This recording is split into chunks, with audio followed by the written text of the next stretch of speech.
Já estamos de volta com o seu estilo de vida e agora nós voltamos com o ortopedista Diego Cabrejos para continuar conversando sobre a saúde dos idosos em relação ao corpo, em relação aos ossos, enfim, a toda a estrutura corporal que o idoso vem modificando aí com o tempo, né? E nós temos já uma pergunta de um telespectador, é o Carlos Bentes, do Petrópolis, e ele quer saber por que surge a bursite.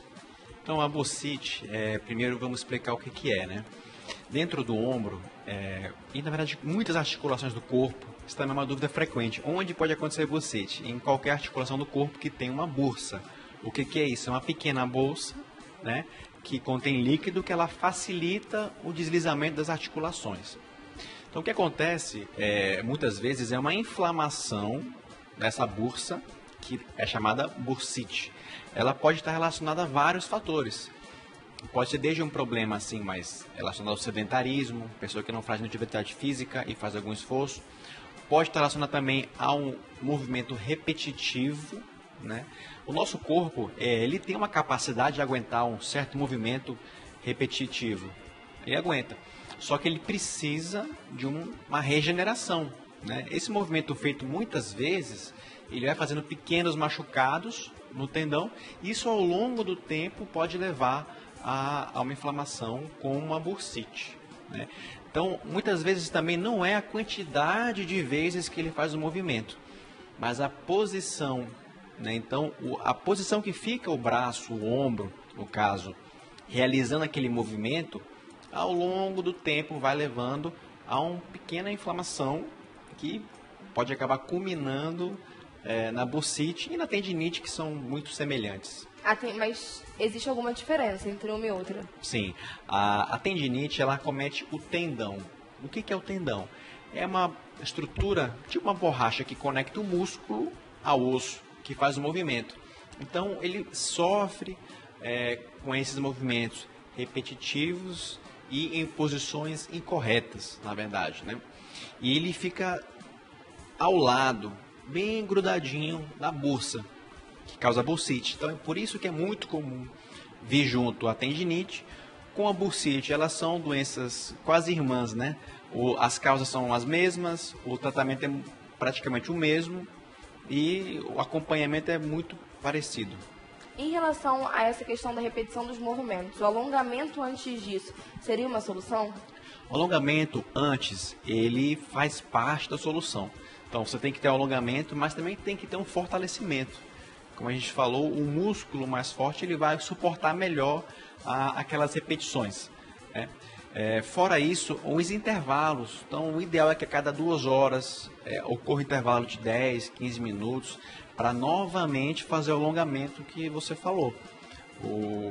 Você faz esses intervalos para dar vazão à caminhada, fazer o alongamento e o trabalho de fortalecimento muscular também. Em relação a esse tratamento, como acontece? O tratamento da bursite, então, ele envolve várias medidas. Então, primeiro, você tem que agir na causa, né? Porque não adianta você tratar se o que está estimulando continua acontecendo. Então, identificar se no trabalho tem alguma coisa que pode ser melhorada, a posição da mesa, a posição do teclado, ou então a máquina que está muito alta em relação à altura da pessoa, colocar um banco, né? Depois partir para o tratamento, que tem várias situações. Primeiro tem a parte de medicamentos, são extremamente importantes, auxiliam, mas não resolvem. O medicamento sozinho não resolve, ele tem que ter um acompanhamento para fazer geralmente a fisioterapia, né? Alguns casos tem indicado a acupuntura também, tem efeito muito bom. E quando indicado, a atividade física também complementa todo esse processo de tratamento. Mas tem cura para essa questão? Porque algumas pessoas costumam dizer que de uma vez que você tem tendinite, que tem bursite, nunca mais o seu músculo é o mesmo, o seu tendão é o mesmo, enfim. Você não consegue essa recuperação plena. Essa é uma pergunta realmente muito frequente, né? Tem cura? Tem. Agora a gente tem que ter em mente que é uma cura que é difícil, né? Não é diferente de uma sinusite que você toma um medicamento e você está curado naquele momento. Isso não, você necessita de um tratamento realmente a longo prazo, que envolve muitas situações. Então, às vezes a pessoa trabalha e precisa fazer fisioterapia, chega cansada, não consegue fazer exercícios. Então, realmente é uma situação bem delicada e complexa. e levando em conta que a recuperação do idoso é um pouco mais delicada, como a gente já tinha conversado, então nesse caso um quadro desse seria ainda pior, né? O que a gente encontra também no idoso bastante são as situações de ruptura de tendão. O tendão, ele sofre, como o corpo inteiro, um certo desgaste ao longo dos anos, ele vai enfraquecendo, ele recebe menos sangue, né? E ele acaba por vezes soltando, principalmente o tendão do ombro. E isso depende muito da idade, né?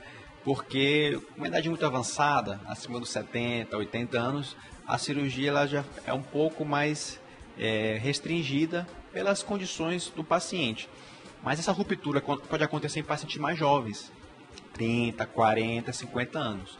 Nesse caso de ruptura de tendão, o ideal é a cirurgia, porque, como o doutor estava falando, a gente tem que ter uma vida com qualidade, né? Então, você tratando isso na hora certa, você vai ter qualidade de vida quando chegar nos seus 70, 80 anos, com os movimentos preservados e as funções do dia a dia, poder se alimentar, tomar banho, sem tantas restrições. Em relação ao reumatismo, quais são as consequências dessa doença na vida do idoso? Bom, essa é uma pergunta interessante, né? O reumatismo, chamado reumatismo, na verdade é um conjunto de doenças reumatológicas, né?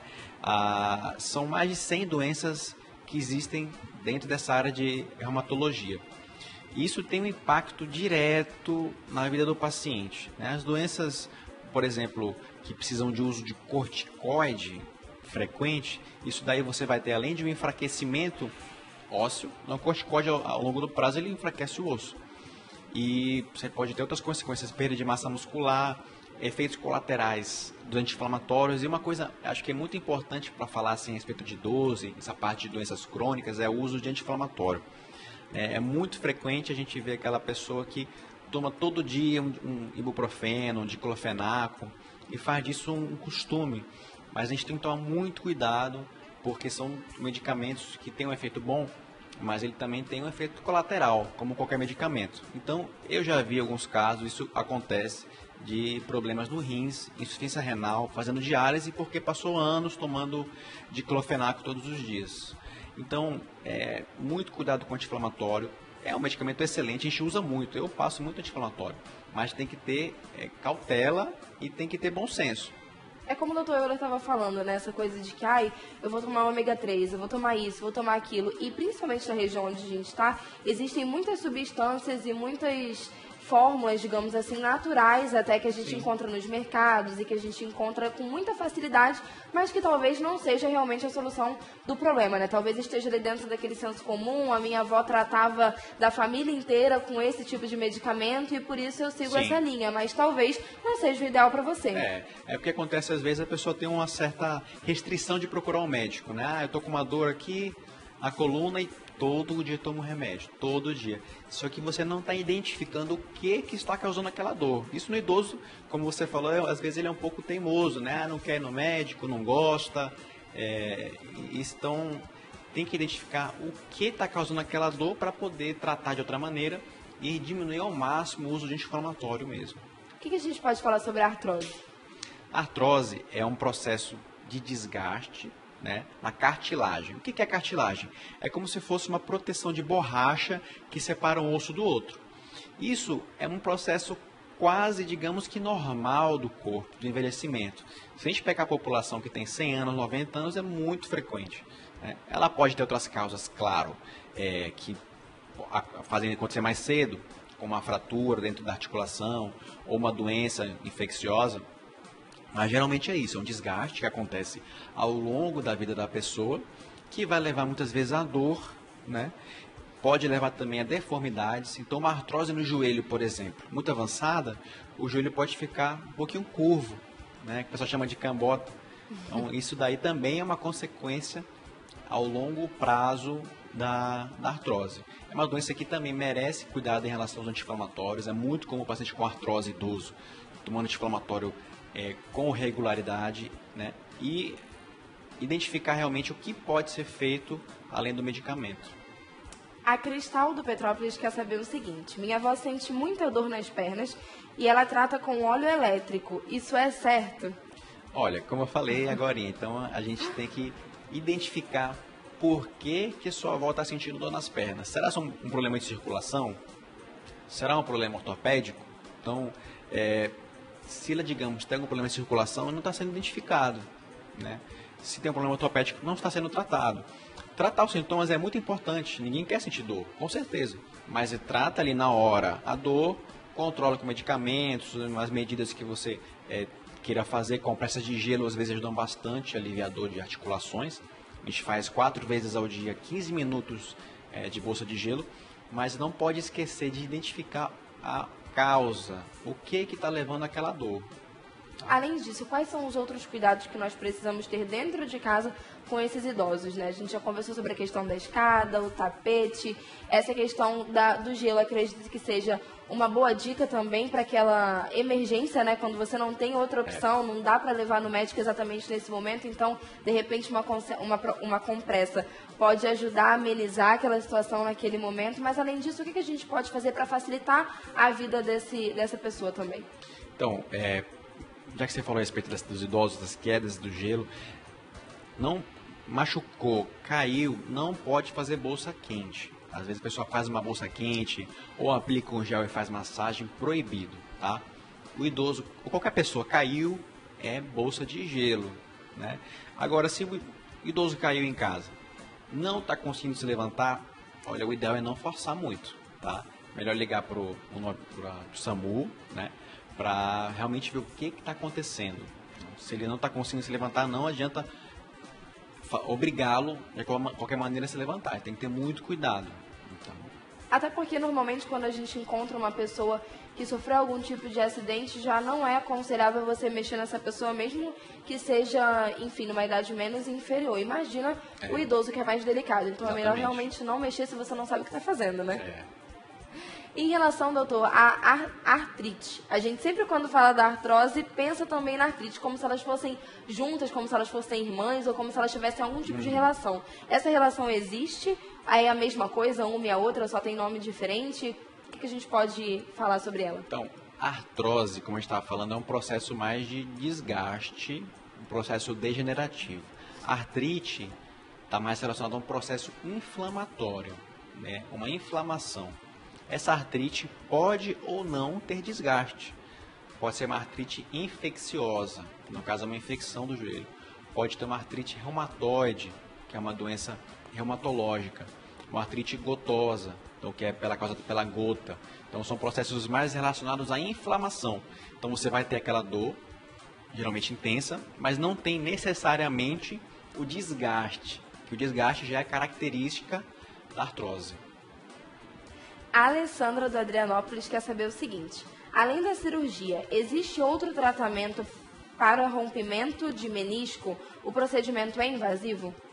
Então, rompimento de menisco existem vários tipos, né? A gente pode romper só um fragmento pequeno, pode ter uma ruptura completa, o menisco pode romper, inclusive virar para o outro lado, né? Então, cada situação dessas você vai ter um tratamento. Às vezes, quando é uma lesão pequena, numa área que não seja tão importante, ela pode ser tratada com medicamentos e fisioterapia.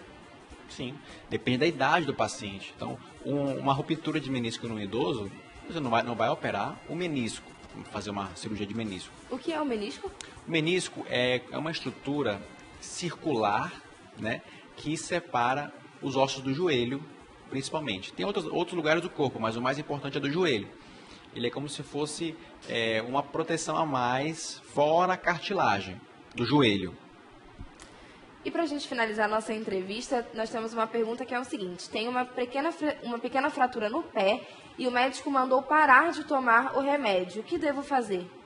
Bom, tem que ver qual medicação, né? Porque, como a gente estava falando, às vezes a pessoa quer ficar tomando anti-inflamatório o tempo todo. E o anti-inflamatório, além de ter as complicações que a gente falou dos rins, ele também, o uso crônico, ele dificulta o osso a consolidar, o osso sarar, né? Então, o uso de medicamentos após uma fratura tem que ser muito cuidadoso em relação ao tempo, né? Então, tem que ver se o medicamento é para dor, ela pode tomar uma dipirona, um paracetamol e evitar realmente o uso indiscriminado de anti-inflamatórios. Nós recebemos mais uma pergunta, gente. É da Francisca Silva, ela diz que tem 75 anos. Eu caí e fraturei o peito, mas eu moro no interior de Itacoatiara. E lá não tem médico, eu acabei deixando sarar por si. Às vezes sinto uma dorzinha, mas consigo trabalhar na minha roça. Posso estar me prejudicando? O pé? Não, o peito. Eu acho que tem que ver direitinho se for uma fratura de costela, né, pelo que eu estou entendendo.